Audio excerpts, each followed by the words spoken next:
There have been a few great quotes and some great Xbox news, especially for Phil Spencer, who's about to be inducted into the Hall of Fame.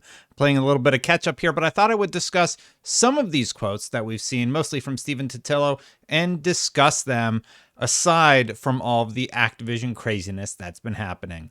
Let's get into it.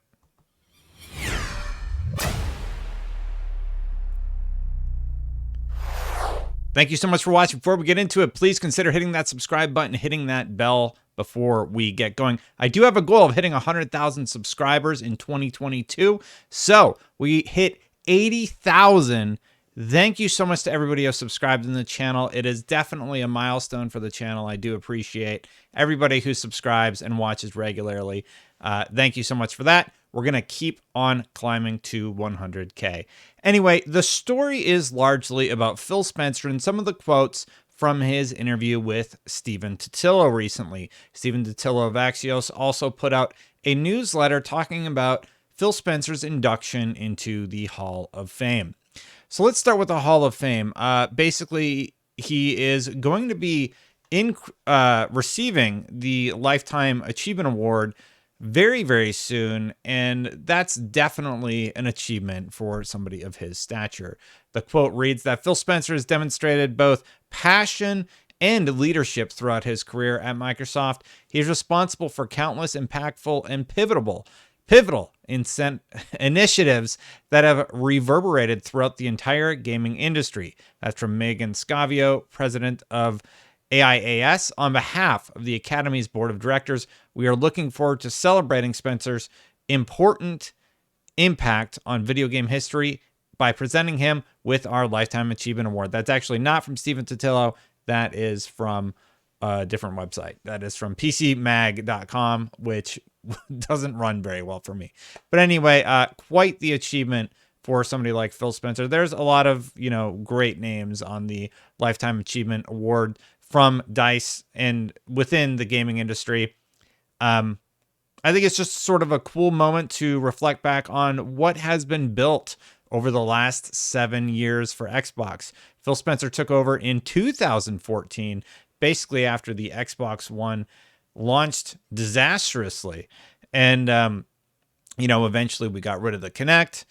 They ended up launching the Xbox One X, and Xbox kind of is really coming into its own, figuring out its stride with Game Pass and the Xbox Series X and S models, and doing really, really well this year. So good timing and quite the turnaround, going from the brink of death just 7 years ago to being inducted into this prestigious award.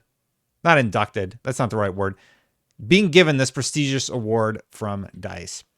But anyway, there have been a lot of quotes about getting people playing more games.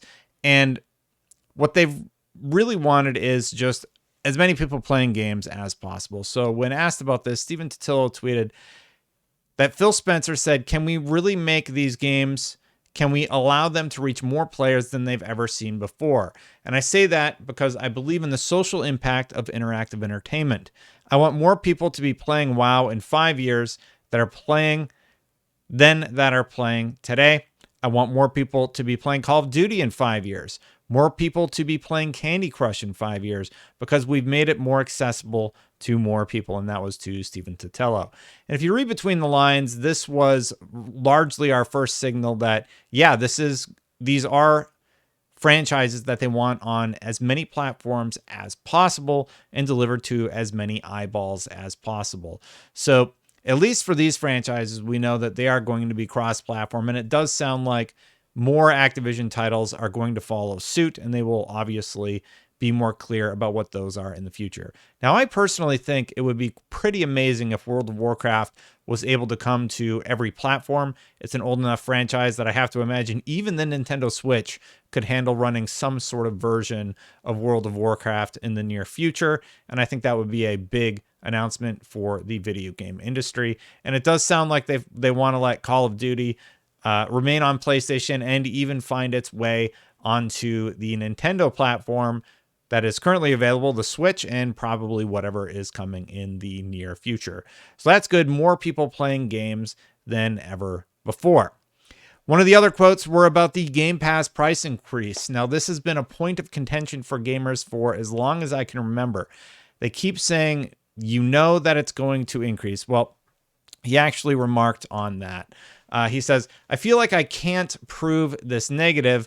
People ask, when is the Game Price Pass going to go up? They're buying all these studios, you know, it's inevitable, they say. Even though it's been what now, 4 years? We haven't raised it, but it's like, you know, it's coming. When they are number one, they're going to start doing all these exclusive deals that, like, you know, Xbox has that history. And all I can do is make the decisions that are in front of us and try to be explicit about what our goals are. Now, that was via Stephen Totilo. And to me, what that says is don't expect a Game Pass price increase in the near future. It does seem like they are going to be remaining within this price point, at least for the foreseeable future. If we do get a price increase, honestly, I do think they could increase the price because the value proposition is still there. And while some may see that as some victory, I still think it's a good value. It depends on how big the price increase is. Like if you look at Netflix, they're finally up to $20 after however long in business. But that quote to me doesn't scream, hey, we're going to be jacking up the price the second that we can. So I wouldn't expect it anytime soon. So get while the getting's good. That's what I say. Enjoy it while you can, right? The final quote that I had was just from Phil Spencer reflecting about his achievement award. He says, I've never felt like I'm the smartest person in the room or I've got the best education, Spencer said. It's really come from opportunities that others have afforded me and just recognizing and seeing and then making things possible. So when I'm thinking through any scenario, I try to think through if I were on the other side of something, what would I be grateful for? So again, all of this sort of happened before all of this Activision news about cross-platform exclusivity. I believe the thread came out that morning and then all the announcements started coming out. So it's really, really interesting to hear him sort of reflecting with Totilo about his career path, about where Xbox is going. And I just want to sort of share these quotes with you because I do think they are important to either remember when we look at how Xbox was completely turned around in 7 years. I don't think anybody would say, man, I really, really loved everything about the Xbox One launch. There's nothing they could have done better. Very clearly, you know, they came off the 360 era. They were doing pretty well. And then Xbox One, they come in and Don Matrix really came off arrogant in a lot of his interviews. So for them to be taken down a peg or two, basically, and then come back at things once Phil Spencer was put in charge around 2014 through the last 7 years has been great to see. And honestly, seeing Sony that first year, like basically all last year, there were a lot of practices that I just didn't agree with. And then this year, the renewed focus on indies, the renewed collaborations with smaller developers. I really, really appreciate that.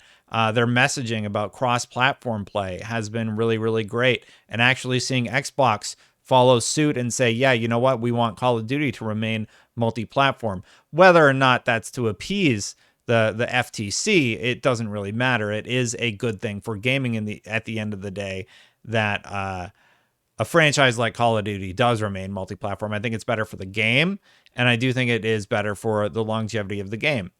Business-wise, I'm surprised by the move, but I guess we will see. It's not that surprising because they're going to make more money like that. They made like $1.2 billion off of microtransactions in 3 months. Activision did. So, yeah. And with the initiative to have more people playing than ever before, it all sort of lines up. Anyway, I just wanted to share those quotes with you. It was this big, long Stephen Totilo thread, so that is my video for the day. I do appreciate each of you watching every day. If you would like to subscribe, hit that subscribe button, hit that bell to know when my videos go live. And if you want to become a member to support this channel, memberships are turned on. Thank you so much to all of the members who supported. If you want to do that, you can click that join button right down there. I have another one that I've been waiting to record all about what was that game? Scalebound. So stay tuned for that one probably this weekend. I'm going to get out of here, and I'll see you for the next one. Bye for now, everybody.